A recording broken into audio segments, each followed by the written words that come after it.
ଏବେ ପୁରୀ ଜିଲ୍ଲା ନିମାପଡ଼ା ବ୍ଲକ ର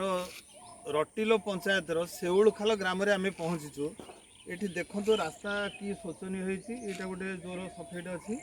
ये रास्ताटी शेउलखाल गाँव रु तार गोटे पड़ा गाँव हूँ दियंगसाई गाँव के रास्ताटी अच्छी पिला माने स्कूल को जीवे स्कूल को जीवा आसा करा केते कष्ट होउची केते खाल एठी माटी किछि पता नै ब्रिज हेछि किंतु जानबाहन जीवा पे असुविधा तेणु ए जगह तुरंत केमती रास्ताटा लगा जाऊ से आगे पिचु रास्ता सेठ रही पिचु रास्ताटा सेठ रही अटक ये जोर तक हो पारे कौन कारण बंद रही ये प्राय 10 वर्ष एमती पड़क रही आगुरी लोक पानी बसी जाते एबे ये लोक मान बुझा कौन समस्या से डिटेल कहीपर गाँ ना कौन शेउलखाल मौजाटा कौ पटे से पटे ये दियंगसाई गाँ तो ये असुविधा कौन हो कौन जानते कौन असुविधा हो पानी तो पानी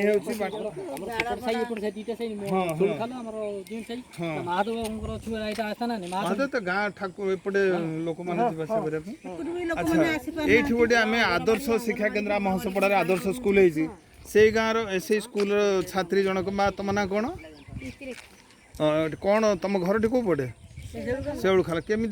हंसपड़ा जो स्कूल चंरपदा पाखे केमी जावासा कर वर्षा बेले अवस्था कौन सब कहल केमी बहुत पानी जावाक बहुत असुविधा सेपटे बुलिकी जाक पड़े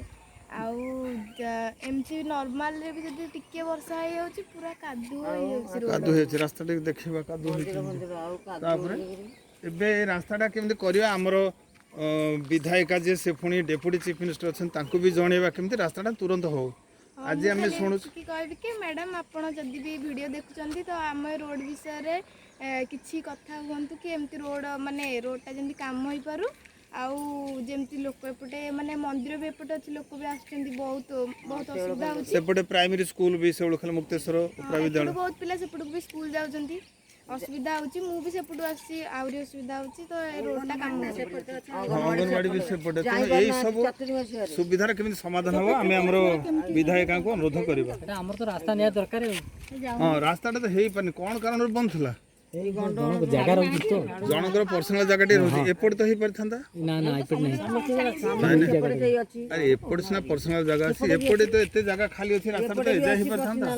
आई कोन ना पर्सनल लोक बुझल के रास्ताटा आ कोन इच्छा घर करिवे सब लोग चले पे लोक दान न कले रास्ता हमर ये जगह हम क्या कर के दक्षिण कर वो जगहटा वो जगहटा छाड़ना भले आर पर गुड बुले छाड़ना तो आदिन काल भी